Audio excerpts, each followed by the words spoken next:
गरीब चुड़ैल का भूतिया सोने का महल। ये बार बार आग की लौ मेरी तरफ क्यों आ रही है? मुझे तो बहुत डर लग रहा है। मैं इस आग से जल गई तो, लेकिन चलो कम से कम खाना तो बन गया। बिल्ली का शोर, चूहे की कूदने और मीठे की आम का कस्टर्ड सब तैयार है। जाकर खाना डाइनिंग टेबल पर लगा देंगे। खुशबू तो बढ़िया आ रही है, लगता है खाना बनाना सीख गई हो। हाँ जेठानी जी, मैंने सब कुछ बना लिया, बस डाइनिंग टेबल पर खाना ही लगा रही थी। वैसे आज इस चूल्हे की आग इतनी क्यों भड़क रही है, देखो तो। इतना कहकर रूहानी अपने देवरानी माया के बाल पकड़कर उसका मुंह चूल्हे के आग के पास ले जाने लगती है।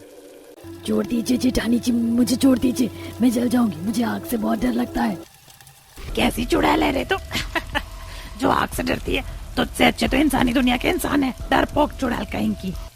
रूहानी माया को धक्का देती है और हंसते हुए रसोई से बाहर निकल जाती है। आखिरकार क्या कसूर है मेरा जो मुझे इस तरह सजा मिल रही है? शादी के बाद तो सभी बहुएं अपने ससुराल में हंसी खुशी रहती हैं, लेकिन एक मुझे देखो, सोने के महल का ससुराल है, लेकिन खुशी तो मेरी इस मरी हुई किस्मत में है ही नहीं। गरीब चुड़ैल बहू माया रोते हुए अपना बनाया हुआ सारा खाना डाइनिंग टेबल पर लगा देती है। सभी घर वाले बहुत और चुड़ैल जाकर डाइनिंग टेबल पर बैठ जाते हैं और खाना खाने लगते हैं कि तभी माया की नंद नैना माया पे जिंदा बिच्छू फेंक देती है, जिससे माया डर के मारे उछलने लगती है। दूर हटाओ इन बिच्छू को मेरे से, ये मुझे काट लेंगे, मुझे बहुत डर लगता है बिच्छू से। माँ, आप किस डरपोक चुड़ैल को हमारे सोने के महल की बहू बनाकर ले आई हो? जरा देखो तो सही, कैसे चुड़ैल होकर इन बिच्छू से डर रही है। अरे हम तो बिच्छू को यूं ही चबाकर खा जाते हैं। मेरा बस चलता तो मैं कब का इसे अपने सोने के महल से निकाल देती, लेकिन सिर्फ अपने बेटे के हाथ मजबूर हूँ। अब खड़ी खड़ी क्या देख रही है, जा यहाँ से। बेचारी चुड़ैल गरीब बहू माया रोते हुए अपने कमरे में आ जाती है। ये सब क्या हो रहा है मेरे साथ? क्या इन लोगों को मुझ पर जरा भी तरस नहीं आता? नहीं चाहिए मुझे ऐसा सोने का ससुराल। क्यों नहीं, जब तुझे कहा था कि सभी घर वालों के कपड़े हाथ से धोने हैं तो तूने वॉशिंग मशीन का इस्तेमाल क्यों किया? वॉशिंग मशीन का बिजली का बिल क्या तेरी वो चुड़ैल बूढ़ी माँ भरेगी? माँ जी छोड़ दीजिए, मुझे बहुत दर्द हो रहा है, छोड़ दीजिए। आज तो तेरी इस खोपड़ी से तेरे बालों को अलग करके ही मानूं कि ये तो कुछ भी नहीं है। आगे आगे देखती जा, हम कैसे तेरी जिंदगी जहन्नुम बनाते हैं। अपने ऊपर हो रहे इस अत्याचारों को माया के पास सहने के अलावा और कोई चारा नहीं था। तभी एक दिन माया का पति अनुज कमरे में आता है और अपनी चुड़ैल बीवी को रोते हुए देख लेता है। तुम रो क्यों रही हो? किसी ने कुछ कहा क्या तुमसे? सब ठीक है, आप बैठिए, मैं आपके लिए चाय लेकर आती हूँ। चुपचाप से यहीं रुको और बताओ मुझे क्या हुआ तुम्हारे साथ। अनुज के पूछने पर माया उसे सारी बात बताती है, जिसे सुन। मुझे अपने परिवार से ये उम्मीद नहीं थी, मैं अभी उनसे बात करता हूँ। अनुज गुस्से में तिलमिलाते हुए अपनी चुड़ैल माँ, भाभी और बहन के पास जाता है। आप लोगों को शर्म नहीं आई मेरी पत्नी के साथ ऐसा बर्ताव करते हुए? इस सोने के महल में मेरी पत्नी पर किसी भी तरह का कोई अत्याचार हुआ ना तो मुझसे बुरा कोई नहीं होगा। इतना कहकर अनुज वहाँ से चला जाता है। इस चुड़ैल ने तो हमारे भैया को भी अपने वश में कर लिया है। अगर ऐसा ही रहा तो हम अनुज की शादी उस खतरनाक चुड़ैल से कैसे करवाएंगे?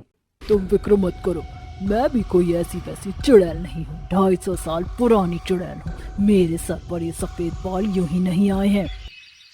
अनुज बेटा, हमारे खून की टंकी का सारा खून खत्म हो गया, इसलिए अब तुझे इंसानी दुनिया में जाकर लोगों को मार कर उनका इंसानी खून को लेकर आना होगा। मैं इतने सारे लोगों को अकेले कैसे मारूंगा? आप सभी मेरे साथ चलिए, उनको मार कर ताजा खून पी लीजिएगा। क्या देवर जी, अब आप भी क्या अपनी उस डरपोक चुड़ैल पत्नी की तरह हो गए क्या? इतने पुराने भूत होकर आप सिर्फ 100 इंसानों को नहीं मार सकते। मेरा भूतिया बेटा इतना डरपोक कैसे हो गया? अब ये सिर्फ एक काम नहीं, तेरी परीक्षा भी है। अगर तू 100 लोगों को मार कर उनका खून लेकर नहीं आया तो मैं तुझे डरपोक समझूंगी।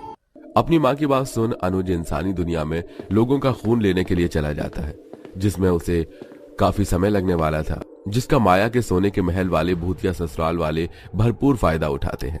माया बहू, हमारे घर के पीछे जो आग का कुआं है, तुझे उसके अंदर से हम सभी के खाने के लिए ढेर सारे कीड़े मकोड़े लेकर आने हैं। माँ जी, मैं क्यों, आप तो जानती हैं कि मुझे आग से कितना डर लगता है, और भला उस आग के कुएं में कोई कीड़े मकोड़े कैसे हो सकते हैं? जितना बोला जाए उतना ही कर, समझी? अपनी चुड़ैल सास के जबरदस्ती करने पर बेचारी माया उस आग से भरे कुएं में से बड़ी मुश्किल से कीड़े निकाल पाती है। आग में बार बार हाथ डालने की वजह से माया का हाथ जलने लगता है। इससे अच्छा तो मेरा गरीब मायका ही था। क्या सपने लेकर आई थी मैं अपने सोने के महल वाले ससुराल में, लेकिन क्या हो गया मेरे साथ। माया को इस तरह दर्द में तड़पता और रोता देख भूतिया सोने के महल के ससुराल वाले काफी ज्यादा खुश होते हैं। भाभी, मेरा इन मरी हुई मछलियों को खाने का बड़ा मन कर रहा है, जरा इस नदी के अंदर से पकड़ कर तो लाना। माया जैसे ही नदी में उन मरी मछलियों को पकड़ने के लिए उतरती है तो नैना उसका सिर पकड़कर उसे नदी में डुबोने लगती है। जिस तरह तूने हमें तड़पाया है, अब तेरी बारी है। अनुज के जाने के बाद माया की उसके भूतिया सोने के महल वाले ससुराल में हालत हद से ज्यादा बदतर हो चुकी थी। आए दिन उस पर किसी न किसी तरह का कोई न कोई नया अत्याचार हो ही रहा था। आप लोग कब अपना ये अत्याचार मुझ पर बंद करेंगे? क्या किया है मैंने आप लोगों के साथ जो आप मुझे यूं हर दिन तड़पा रहे हैं? तूने क्या किया है हम लोगों के साथ? भूल गई वो दिन जब मैं तेरी उस गरीब झोपड़ी में आई थी तुझे समझाने के लिए कि अगर तू उस वक्त मेरी बात मान जाती तो आज तेरा ये हाल नहीं होता। माया एक गरीब घर की चुड़ैल थी, लेकिन अनुज माया से बेइंतहा प्यार करता था। और जैसे ये बात अवंतिका को पता चलती है तो अवंतिका माया के गरीब झोपड़ी में पहुंच जाती है ढेर सारे पैसों के साथ। इसमें इतने पैसे हैं कि तू और तेरी ये चुड़ैल माँ पूरी जिंदगी भर भी इन पैसों को खर्च करेगी ना तो भी खत्म नहीं होंगे, लेकिन मेरी बेटी की जिंदगी से निकल जाओ। मैं उसकी शादी तुझ जैसी डरपोक और गरीब चुड़ैल के साथ नहीं बल्कि एक खतरनाक चुड़ैल के साथ करवाना चाहती हूँ। आप अपने पैसे अपने पास रखिए, आप इन पैसों से मेरे प्यार को खरीद नहीं सकती, समझी? अपने प्यार के चलते माया अनुज से शादी कर लेता है और जिस दिन से माया ने अपने सोने के महल के ससुराल में कदम रखा था उस दिन से उसकी जिंदगी जहन्नुम बन चुकी थी। सही कहा आपने, इस सोने के महल के ससुराल से अच्छा तो मेरी माँ की गरीब झोपड़ी है। कम से कम मैं वहाँ खुश तो थी, अब मैं यहाँ कभी नहीं आऊंगी। माया अपने सोने के महल का ससुराल छोड़कर अपने गरीब मायके चली जाती है और जैसे ही कुछ दिन गुजर जाते हैं वहीं अनुज जो इंसानों को मारकर उनका खून लेकर अपने घर की तरफ लौट रहा होता है कि तभी उसे रास्ते में माया दिखती है, जिसे देख अनुज माया के पास जाता है। अरे तुम यहाँ क्या कर रही हो? तुम्हें तो इस वक्त घर में होना चाहिए था ना। अनुज के पूछने पर माया उसे सारी बात बताती है, जिसे सुन अनुज माया का हाथ पकड़ता है और गुस्से में तिलमिलाते हुए अपने घर जाता है जहां सभी लोग हॉल में आराम से बैठे होते हैं। अवंतिका जैसे अनुज के साथ माया को देखती है तो गुस्से से भड़क पड़ती है।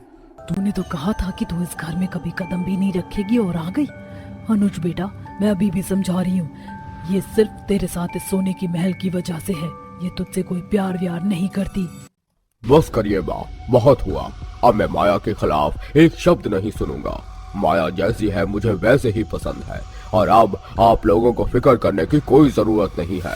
माया इस सोने के महल में नहीं रहेगी और ना ही मैं रहूंगा। मैं माया को लेकर हमेशा हमेशा के लिए यहाँ से जा रहा हूँ। आप लोगों को अपना सोने का महल मुबारक हो।